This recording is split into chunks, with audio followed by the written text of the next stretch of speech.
ओडिशा आंचलिक टीवी सत्यर विजय। आज एठी केन्द्रापड़ा विधानसभा रे मोर भारतीय जनता पार्टी रो कार्यकर्ता सम्मेलन है। आउ जो जोश थिला देखिकी बहुत खुशी लगुच। कार्यकर्ता माने एकदम संकल्प नहीं कि पूरा पूरी भाव में कमिटेड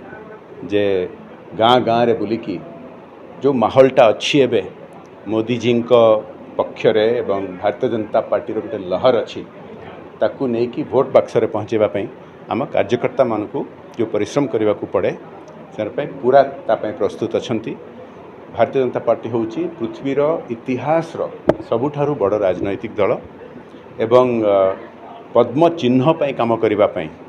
समस्ते एकदम पूरा अक्लांत परिश्रम करिकी दिन राति परिश्रम करने आज संकल्प नियाई। देखो जबकि मुझे कहली भारतर जो परिवर्तन टी आसी मोदी जी नेतृत्व में समस्ते जानते देश भितर देश बाहर एवं ओडिशार जनसाधारण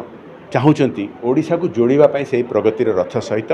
एवं मोदी जी को तृतीय थर पर प्रधानमंत्री करिकी जो प्रगति हो चलती देश में से द्विगुणा तीन गुणा स्पीड रे केमती हम यहाँ गोटे लहर अच्छी आउ जो भोट अच्छी आम पक्षरे आपण विभिन्न प्रकार सर्वे भी देखौची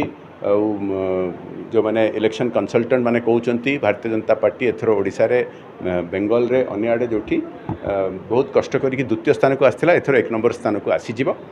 एटा तो गोटे माहौल अच्छी गोटे वातावरण अच्छी किंतु से जो ग्राउंड लेवल मोबिलाइजेशन कराया पड़े से कार्यकर्ता मानकर काम तांको कर्तव्य से माने घर घर बुलिकी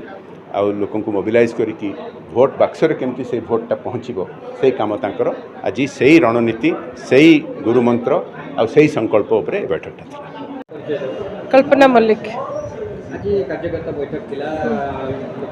लोकसभा प्रार्थी पର୍ଯ୍यंत थिले कोन गुरुमंत्र देले कार्यकर्ता संगठित होई काम करिया पे कहले कारण माहौल अच्छी हम फेवर रे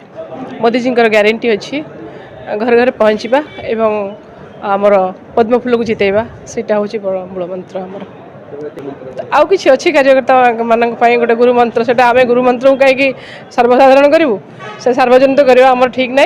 आमर कार्यकर्ता मानक जमी माने ठीक ढंग से तांकर गुरु मंत्र देले से गुरु मंत्र को नहीं से मत उत्साहित अच्छा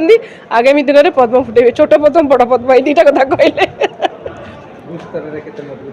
समस्त बूथ कार्यकर्ता मैंने आसते एवं समस्त को पचरा गला जे आपण बूथ केमती अच्छी से कहले मो बूथ बहुत मजबूत दुईटा पद्म फुटो। हाँ।